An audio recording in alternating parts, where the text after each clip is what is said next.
आज का पहला पाठ संत योहन का पहला पत्र, अध्याय 2, पद संख्या 12 से 17। जो ईश्वर की इच्छा पूरी करता है वह युग युगों तक बना रहता है। बच्चों, मैं तुम्हें इसलिए लिख रहा हूँ कि उनके नाम के कारण तुम्हारे पाप क्षमा किए गए हैं। पिताओं, मैं तुम्हें इसलिए लिख रहा हूँ कि तुम उसे जानते हो जो आदिकाल से विद्यमान है। युवकों, मैं तुम्हें इसलिए लिख रहा हूँ कि तुमने दुष्ट पर विजय पाई है। बच्चों, मैं तुम्हें इसलिए लिख रहा हूँ कि तुम पिता को जानते हो। पिताओं, मैं तुम्हें इसलिए लिख रहा हूँ कि तुम उसे जानते हो जो आदिकाल से विद्यमान है। युवकों, मैं तुम्हें इसलिए लिख रहा हूँ कि तुम शक्तिशाली हो। ईश्वर का वचन तुम में बना रहता है और तुमने दुष्ट पर विजय पाई है। तुम ना तो संसार को प्यार करो और न संसार की वस्तुओं को। जो संसार को प्यार करता है उसमें पिता का प्रेम नहीं।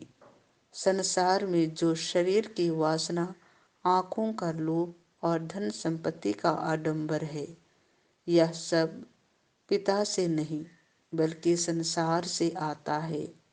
संसार और उसका वासना समाप्त हो रही है, किंतु जो ईश्वर की इच्छा पूरी करता है वह युग युगों तक बना रहता है। यह प्रभु की वाणी है। संत लुकस के अनुसार पवित्र सुसमाचार, अध्याय 2, पद संख्या 36 से 40। जो लोग इसराइल की मुक्ति की प्रतीक्षा में थे वह उन सबों को उस बालक के विषय में बताया करती थी। अन्ना नामक एक नबिया थी जो अशेर वंशी फनुएल की बेटी थी। वह बहुत बूढ़ी हो चली थी। वह विवाह के बाद केवल 7 बरस अपने पति के साथ रहकर विधवा हो गई थी और अब 84 वर्ष की थी। वह मंदिर से बाहर नहीं जाती थी और उपवास तथा प्रार्थना करते हुए रात दिन ईश्वर की उपासना में लगी रहती थी।